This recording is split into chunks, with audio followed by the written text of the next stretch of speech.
Hello everyone, welcome to garden inside. और friends, आज की वीडियो में मैं शफलेरा का प्लांट लेके आई हुई हूँ। ये एक ऑर्नामेंटल प्लांट है और इसकी जो लीव्स हैं वो कई वेराइटीज़ में आती हैं। इसकी जो लीव्स हैं एवरग्रीन भी होती हैं, वेरिगेशन में भी लीव्स आती हैं। और इसकी एक ड्राफ्ट वैरायटी का भी प्लांट आता है। ये एक हाउस प्लांट है, ऑर्नामेंटल प्लांट है। ये एक ट्रॉपिकल सब ट्रॉपिकल रीजन का प्लांट है। ये जो प्लांट है अफ्रीका, साउथ ईस्ट एशिया और ऑस्ट्रेलिया वगैरह ऐसी जगहों को बिलोंग करता है जहाँ पर जो है ह्यूमिडिटी बनी रहती है। इस प्लांट का ग्रोइंग पीरियड समर्स है। विंटर्स में इसकी ग्रोथ थोड़ी कम हो जाती है। ये परमानेंट एवरग्रीन प्लांट है। और जब समर्स इसकी फरवरी मार्च से इसकी ग्रोथ स्टार्ट हो जाती है। इस प्लांट की क्या रिक्वायरमेंट्स हैं, आज इस वीडियो में हम उसी के बारे में बात करेंगे। जैसे कि इसकी sunlight, soil, water, fertiliser, pot and placement. तो फ्रेंड्स, सबसे पहले बात कर लेते हैं लाइट की। इस प्लांट को ब्राइट लाइट बहुत पसंद है। ये जो प्लांट है 20 डिग्री से लेकर 30 डिग्री टेम्परेचर में बहुत अच्छा ग्रोथ करता है। जब टेम्परेचर ज़्यादा हो जाता है तब भी इस प्लांट के जो है ग्रोथ कम हो जाती है। और जब टेम्परेचर बहुत कम होता है तब भी इस प्लांट की ग्रोथ कम हो जाती है। इस प्लांट को हम इंडोर भी रख सकते हैं और आउटडोर भी रख सकते हैं। इंडोर में जब हम इसको रखेंगे तो ऐसी जगह पे रखना चाहिए जहाँ पर जो है इसको प्रॉपर ब्राइट लाइट मिलती रहे। जिस कमरे में जो है प्रॉपर लाइट आनी चाहिए बिना ट्यूब लाइट वगैरह ऑन किए। विंडो के पास हमें इसको रखना चाहिए। साउथ फेसिंग विंडो हो या ईस्ट फेसिंग या वेस्ट फेस से इस प्लांट के लिए बेस्ट है। और अगर हम इसको आउटडोर में रखते हैं तो हमें इसको जो है पार्शियल शेड में रखना चाहिए जहाँ पर जो है इसके ऊपर छन के लाइट आए। या फिर प्रॉपर हम इसको शेड में रख सकते हैं जहाँ इसको जो है ग्रो करने के लिए इसको प्रॉपर ब्राइट लाइट मिलती रहे।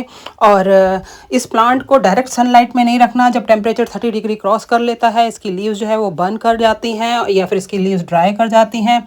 जब टेम्परेचर कम होता है तब भी ये जो प्लांट है अपनी ग्रोथ स्लो कर देता है। फ्रेंड्स, मेरे इन दोनों प्लांट्स की रूट बहुत अच्छे से ऊपर तक एक्सपोज हो रही हैं, तो हम इसे बोनसाई ट्रे में भी शिफ्ट करके बोनसाई भी बना सकते हैं। इस प्लांट की सॉइल बिल्कुल वेल ड्रेन होनी चाहिए। जब सॉइल में हम पानी डालें तो पानी जो है विदिन 5 मिनट सारा का सारा निकल जाना चाहिए।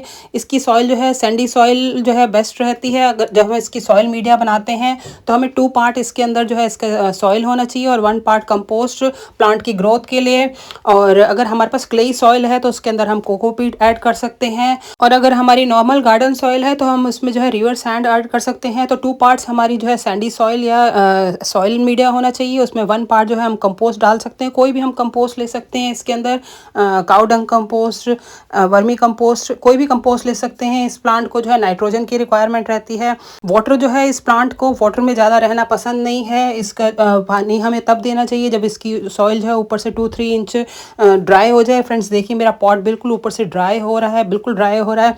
तो इस प्लांट की रूट्स के पास अगर पानी बना रहता है तो इसकी रूट रॉट हो जाती है और धीरे धीरे प्लांट जो है डाई कर जाता है। तो हम इस प्लांट को पानी कम देंगे तो वो ज़्यादा अच्छा रहेगा। हम इस प्लांट को अगर एक बार पानी देते हैं तो नेक्स्ट टाइम हमें पानी चेक करके देना चाहिए। पानी हम 1-2 दिन बल्कि डिले करके दे सकते हैं। अगर हम 3-4 डेज़ में देते हैं तो हमें 5 डेज़ में देना चाहिए। चाहे समर्स हो या विंटर्स हो, हमें और प्लांट्स की तरह इसको रेगुलर पानी नहीं देना है। जब टेम्परेचर ज़्यादा हो जाए तो हम इसकी लीव्स पे मिस्टिंग कर सकते हैं। ओवर वाटरिंग से या तो इसकी येलो होके लीव्स गिर जाएंगी या फिर जो है प्लांट रूट रॉट कर जाएगा।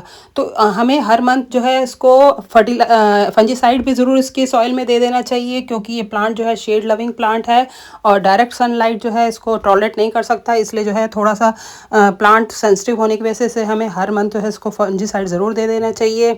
और फर्टिलाइज़र जो है फ्रेंड्स, इस प्लांट को जब हम इसका सॉइल मीडिया बनाते हैं तब इसको हमें दे देना चाहिए। उसके बाद स्प्रिंग के टाइम इस प्लांट को फर्टिलाइज़र ज़रूर देना चाहिए। प्लांट जो है बहुत अच्छी अपनी ग्रोथ लेता है।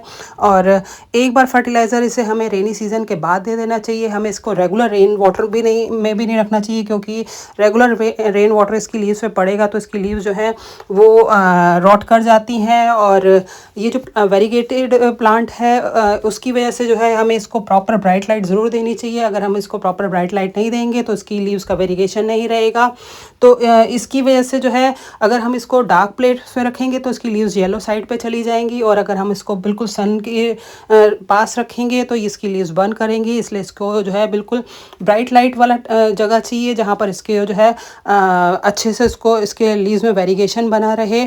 चाहे वो अगर ग्रीन लीव्स वाला प्लांट है तब भी हमें इसको जो है ऐसी जगह पे रखना चाहिए जहाँ पर जो है इसको एक ब्राइट लाइट मिलती रहे। इस प्लांट का ग्रोइंग पीरियड जो है वो समर्स है, इसलिए से हमें फरवरी मार्च के वक्त एक बार बहुत अच्छी से जो है बूस्टर डोज कंपोस्ट की दे देनी चाहिए, और उसके बाद जो है आफ्टर रेन जो है हमें इसको एक बूस्टर डोज दे देनी चाहिए।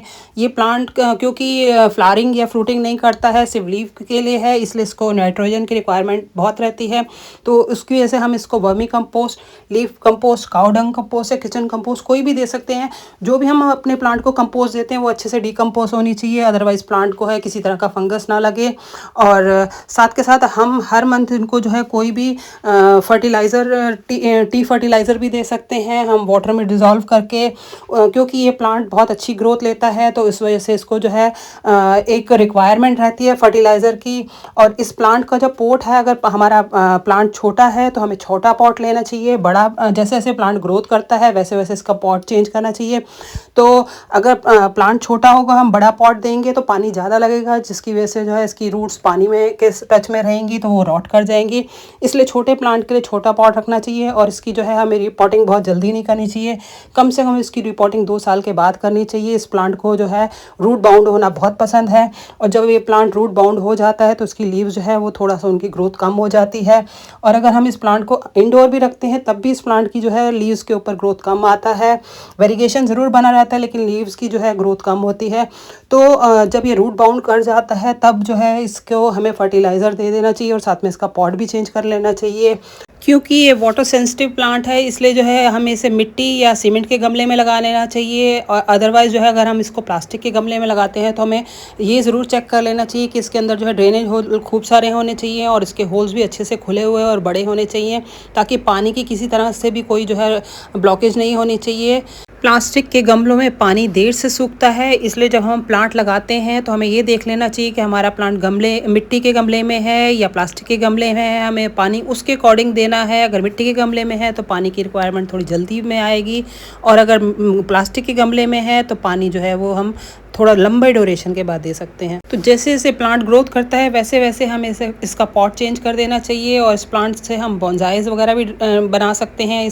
अगर हम इसकी बोनसाई बनाते हैं तो हमें इसे शैलो पॉट में लगाना चाहिए ताकि इसकी रूट्स अच्छे से एक्सपोज हों। प्लांट की जो है हम प्रोपोगेशन कटिंग से कर सकते हैं। इसका जो कटिंग का जो बेस्ट टाइम होता है वो स्प्रिंग और मानसून होता है। उस वक्त जो हम इसकी 6-7 इंच की कटिंग ले सकते हैं, जिसमें जो है 4-5 नोड्स होनी चाहिए कम से कम। इसकी जो है हमें 3-4 नोड ज़रूर सॉइल के अंदर दबा देनी चाहिए, और इस प्लांट को जो है हम इसकी कटिंग वगैरह वाटर के अंदर भी प्रोपोगेट कर सकते हैं। इसकी प्रोपोगेशन विद इन मंथ हो जाती है, और जो बेस्ट टाइम होता है इसका प्रोपोगेशन का वो स्प्रिंग और मानसून होता है। तो जब भी हम कोई प्लांट कटिंग से प्रोपोगेट करते हैं उसकी कटिंग हमेशा हमें शेड में लगानी चाहिए। अगर हम इसको पानी में लगाते हैं तो हमें इसका पानी जो है 3-4 डेज़ के बाद चेंज कर लेना चाहिए, अदरवाइज़ जो है इसके अंदर से स्मेल आना शुरू होगी। और अगर हम इसको अंदर सॉइल में लगाते हैं तो उसको जो है इसकी सॉइल के अंदर थोड़ा सा मॉइस्चर ज़रूर बना रहना चाहिए कटिंग को सक्सेस होने के लिए। और साथ में इसको हमें शेड में रखना चाहिए या किसी गमले में रख लेना चाहिए, तो जिससे कि इसके अंदर जो है नीचे से इसको मॉइस्चर मिलता रहेगा। विंटर्स में इस प्लांट को हम फुल सनलाइट दे सकते हैं, लेकिन जहाँ पर जो है ओस पड़ती है या फिर बहुत ज़्यादा ठंड होती है तब हमें इस प्लांट को थोड़ा सा शेड में रख लेना चाहिए, जहाँ पर इसको इनडायरेक्ट सनलाइट मिलती रहे, लेकिन इसके ऊपर जो है ओस की बूंदे या बहुत ठंड का असर नहीं होना चाहिए। तो फाइनली फ्रेंड्स, सॉइल इसकी वेल ड्रेन होनी चाहिए। इसको समर्स में जो है हम फुल सनलाइट में डायरेक्ट नहीं रख सकते हैं, और वाटर जो है इसको हमें जो है बहुत कम दें तो ज़्यादा अच्छा है। प्लांट को कम पानी मिलेगा, वो सर्वाइव करेगा, लेकिन ज़्यादा पानी से डाई कर जाता है।